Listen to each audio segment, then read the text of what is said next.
UP विधानसभा monsoon सत्र में vision 2047 पर चर्चा 24 घंटे से ज्यादा चली चर्चा। और साथ ही आपको बता दें कि मुख्यमंत्री योगी आदित्यनाथ का संबोधन भी देखने को मिला। मुख्यमंत्री योगी आदित्यनाथ ने 8.5 साल की उपलब्धियों का ब्यौरा दिया। विकसित भारत के इंजन के रूप में आगे बढ़ेगा उत्तर प्रदेश, मुख्यमंत्री कहते नजर आए। और साथ ही मुख्यमंत्री ने कहा कि विकसित भारत में प्रदेश की भूमिका निर्णायक होगी। अपराध के प्रति हमारी जीरो टॉलरेंस की नीति है और किसानों के खातों में सीधा पैसा पहुंचाया गया है। और जल थल नभ की बेहतरीन कनेक्टिविटी देखने को मिली है। अब सुशासन से है यूपी की पहचान, मुख्यमंत्री योगी आदित्यनाथ अपने संबोधन के दौरान कहते हुए नजर आए।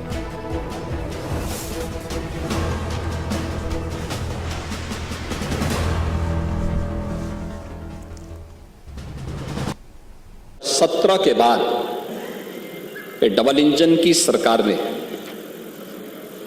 कानून का राज स्थापित, अपराध और अपराधी के प्रति जीरो टॉलरेंस, उद्योगों के लिए सुरक्षित वातावरण और निवेशकों का ड्रीम डेस्टिनेशन,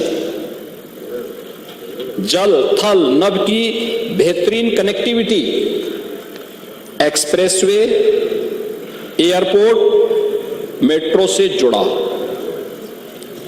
किसानों के खातों में सीधे सहायता जाना, युवाओं के हाथों में कौशल और रोजगार, सरकारी नौकरी हो या लाभार्थी परक योजनाओं का क्रियान्वयन बिना भेदभाव और बिना तुष्टीकरण के किसानों पर सीधे किया जा रहा है। और किसान के खाते में कितना पैसा गया है 2016-17-18 से 24-25 तक, अगर मैं बताऊं आपको 70 लाख से अधिक किसानों को, जिनमें धान क्रय के लिए 457.09 लाख मीट्रिक टन का धान क्रय किया गया। और इसके माध्यम से हमने अन्नदाता किसानों के खाते में 88,951 करोड़ रुपए का भुगतान डीबीटी के माध्यम से सीधे किसानों के खाते में किया है।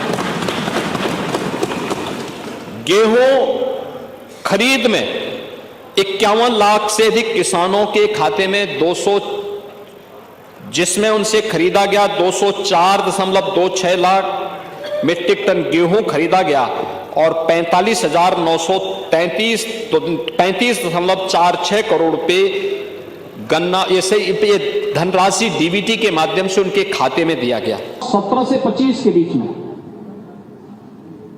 सबसे पहले हर गरीब के सिर को ढकने के लिए 56,80,000 परिवारों को एक एक पक्का मकान उपलब्ध करवाया गया है, जिसमें प्रधानमंत्री आवास योजना और मुख्यमंत्री आवास योजना के माध्यम से इन कार्यों को आगे बढ़ाया गया है। मनरेगा के अंतर्गत 235 करोड़ मानव दिवस का सृजन किया गया है और प्रदेश के अंदर महिलाओं की भागीदारी इन सभी योजनाओं में 42% भी की गई है। और 2017 से 25 के बीच जल की भी, थल की भी और नभ की भी बेहतरीन कनेक्टिविटी आज आप देख सकते हैं। प्रदेश के अंदर हम लोग 22 एक्सप्रेस वे पे काम कर रहे हैं। आपके जो सज्जन बोल रहे थे कि सबसे बड़ा एक्सप्रेसवे देश का गंगा एक्सप्रेसवे बनने जा रहा है। गंगा एक्सप्रेसवे मेरठ से प्रयागराज के बीच, और वे सदस्य मेरठ से ही आते हैं। उनको मेरठ की विरासत पर भी, भारत माता के महान सपूत, महान क्रांतिकारी धन सिंह कोतवाल की विरासत पर भी गौरव की अनुभूति नहीं। मुझे बताते हुए प्रसन्नता है कि 1,36,000 विद्यालयों को ऑपरेशन कायाकल्प के माध्यम से हमने संतृप्त करने का काम किया। आज जो विद्यालय देखने लायक हैं उनमें फर्श है, बालक और बालिकाओं के लिए टॉयलेट है, पेयजल की व्यवस्था है, बिजली या सोलर पैनल लगाए गए हैं, डिजिटल लाइब्रेरी है, स्मार्ट क्लास है और उन बच्चों के लिए बैठने की भी व्यवस्था की गई है। खेल के मैदान भी बनाए, कुछ जगहों खेल के मैदान भी बनाए गए हैं। ये बेसिक शिक्षा की पहली व्यवस्था। फिर उन बच्चों के लिए यूनिफॉर्म की व्यवस्था, हर बच्चे के लिए 2 uniform, bag, books, shoes, socks यानी जूता, मोजा, स्वेटर, यह भी सरकार ने उपलब्ध करवाया। पिछले 8 वर्षों में जो कुछ भी आया है आपके सामने, पिछले 3 वर्षों में कृषि और संबद्ध क्षेत्र में विकास दर प्रदेश में 14% से अधिक था, ये डबल डिजिट में गया है। आपके समय में सिंगल डिजिट में कृषि की विकास दर थी। और याद रखना, ये भी राष्ट्रीय औसत से एक बेहतर स्थिति में है। उत्तर प्रदेश जैसे राज्य में संभावना है, क्योंकि उत्तर प्रदेश देश के अंदर सर्वाधिक सिंचित भूमि किसी के पास है तो वह उत्तर प्रदेश के पास है। सबसे उर्वरा भूमि किसी के पास है तो उत्तर प्रदेश के पास है। खेती में नई तकनीक के समावेश, अच्छी क्वालिटी के बीज और खाद की पर्याप्त उपलब्धता के फलस्वरूप जो प्रदेश का खाद्यान्न उत्पादन में राष्ट्रीय योगदान आज बढ़कर के, हमारा जो राष्ट्रीय पहले सीमित जो स्थिति थी, आज वो बढ़कर के लगभग 21% खाद्यान्न उत्पादन अकेले उत्तर प्रदेश कर रहा है पूरे देश के लिए।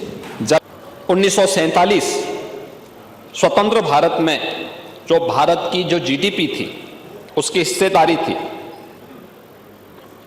स्वतंत्रता के समय भारत का जो वैश्विक वह 2% से भी कम रह गई थी। फिर भी जनसंख्या और ऐतिहासिक विरासत के बल पर भारत दुनिया की उस समय 6ठी सबसे बड़ी अर्थव्यवस्था थी 1947-1950 के पास। 1960 में भारत 10वें स्थान पर था। 1980 और 2014 के तक भारत 11वें स्थान पर गया और 2014 में देश का भाग्योदय होता है से नरेंद्र मोदी जी देश के प्रधानमंत्री बनते हैं। 2014 के बाद प्रधानमंत्री मोदी जी के विजन के अनुरूप भारत की जो यात्रा आगे बढ़ी, परिणाम था 2017 में भारत दुनिया की 7वीं बड़ी 11 से 7वें नंबर पर आया।